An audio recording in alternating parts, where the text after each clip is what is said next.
সত্যি সত্যি মার্কিন পাইলটকে যেভাবে উদ্ধার করা হলো সেটা সিনেমার কাহিনীকেও হার মানাইছে এবং এটা আমেরিকা বলেই সম্ভব হয়েছে। তার কিছু কিছু তথ্য পাওয়া গেছে এবং আহ, সেখানে মার্কিন গণমাধ্যম বলছে যে উদ্ধার হওয়া ক্রু বা পাইলট মূলত ওয়েপন্স সিস্টেম অফিসার ছিল এবং তার কাছে যখন কি সে বিধ্বস্ত হয়, ক্ষেপণাস্ত্রের আঘাতে বিধ্বস্ত হয়, তখন দুইজন পাইলট লাফায় পড়ে। একজনকে তাৎক্ষণিকভাবে উদ্ধার করা হয়েছে, কিন্তু আরেকজনের যে মানে মানে নিখোঁজ থাকাটা এবং কিভাবে শেষ পর্যন্ত সে টিকে থাকলো ৪৮ ঘন্টা টানা, বলা যায় ২ দিন, সেটা একেবারে কল্পকাহিনীর মতন। অনেকে বলছেন যে পুরো কাহিনীটা যখন প্রকাশিত হবে এটা নিয়ে একটা সিনেমাও তৈরি হবে, একাধিক সিনেমা তৈরি হবে, যে তার কিভাবে সে বেঁচে ফিরল। বলা হচ্ছে যে যেখানে সে পড়েছিল তারপর সে উঠে যায় কয়েক হাজার ফুট উঁচু পাহাড়ে। পাহাড়ের একটা খাজ সে আবিষ্কার করে। সেই খাজের মধ্যে সে ঢুকে পড়ে, কারণ তাকে ধরার জন্য ইরানের সামরিক বাহিনী এগিয়ে আসছিল। তাকে ধরার জন্য ইরানের সাধারণ জনগণ যে $৬৬,০০০ পুরস্কার ঘোষণা করছিল, পাবলিকেও মানে ধাওয়া করছিল।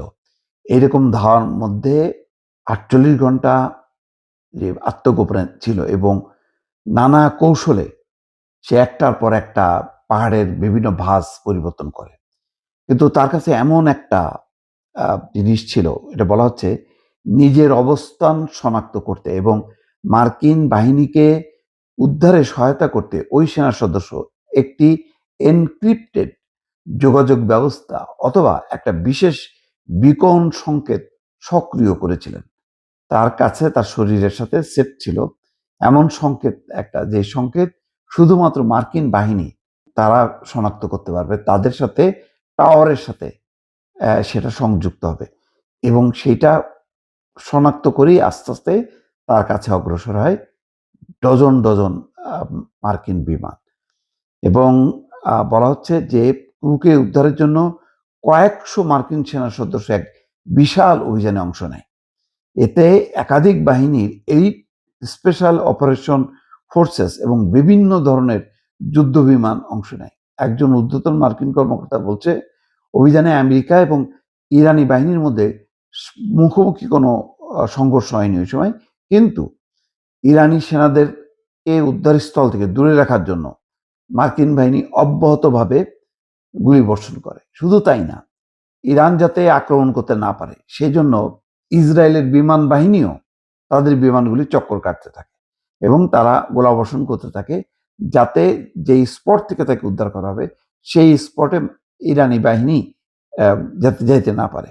প্রায় ৩৬ ঘন্টার উদ্ধার অভিযান চলার সময় ইসরায়েলি সামরিক বাহিনী ওই এলাকায় ইরানের বিমান হামলা প্রতিহত করতে সক্রিয়ভাবে সহায়তা করে।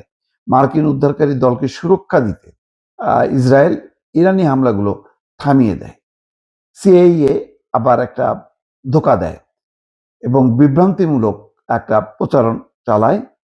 সেখানে বা প্রশাসন একজন ঊর্ধ্বতন কর্মকর্তার বরাত দিয়ে জেফিনার গ্রিফিন জানায়, অর্থাৎ ট্রাম্পপন্থী এক গণমাধ্যমের কর্মকর্তা, যে ওই সেনার সদস্য উদ্ধার হওয়ার আগে সিআইএ ইরানের ভিতরে খবর ছড়ায় দেয় যে মার্কিন বাহিনী ইতিমধ্যে নিখোঁজ কর্নেলকে খুঁজে পেয়েছে এবং তাকে স্থল পথে সরিয়ে নেওয়ার কাজ করতে। তখন ইরান বিভ্রান্ত হয়ে যায় যে কোথা থেকে ধরলো সেই কর্নেলকে এবং তাকে আবার নিয়ে যাচ্ছে। তখন অন্যদিকে তাদের মনোযোগটা ডাইভার্ট হয়।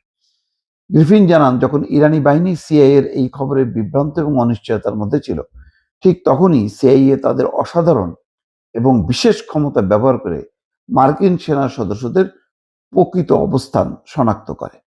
এই অভিযানকে খড়ের গাদায় সূচ খোঁজার সঙ্গে তুলনা করে গ্রিফিন জানান, ওই আমেরিকান অফিসার পাহাড়ের এক গভীর খাঁজে লুকিয়েছিলেন। সেখানে সিআইএ এর বিশেষ প্রযুক্তি ছাড়া তাকে খুঁজে পাওয়া অসম্ভব ছিল। সেনা সদস্যের অবস্থান নিশ্চিত হওয়ার পরপরই সিআইএ তা পেন্টাগন এবং হোয়াইট হাউসকে জানায়। এরপর প্রেসিডেন্ট ডোনাল্ড ট্রাম্প তাৎক্ষণিক উদ্ধার অভিযানের নির্দেশ দেন। পরে সিআইএ এর দেওয়া রিয়েল টাইম গোয়েন্দা তথ্যের ভিত্তিতে ইউএস সেন্ট্রাল কমান্ড সফলভাবে অভিযান করে। এইটাতে বলতে গেলে মানে ট্রাম্প বড় বাঁচা বেঁচে গেছে অন্তত এই যাত্রায়, যে যদি এই সেনা সদস্যকে হারাইতো এবং এই পাইলটের চেহারা নিয়ে যদি ইরান টিভি খবর প্রচার করতো যে তাদের হাতে আছে, তাহলে মানসিকভাবে ভেঙে পড়তো আহ, মানে ডোনাল্ড ট্রাম্প এবং আমেরিকার জনগণ, এবং চাপ তৈরি হতো ট্রাম্পের উপরে। সেই দিক থেকে এটা মানে তাকে রক্ষা করেছে।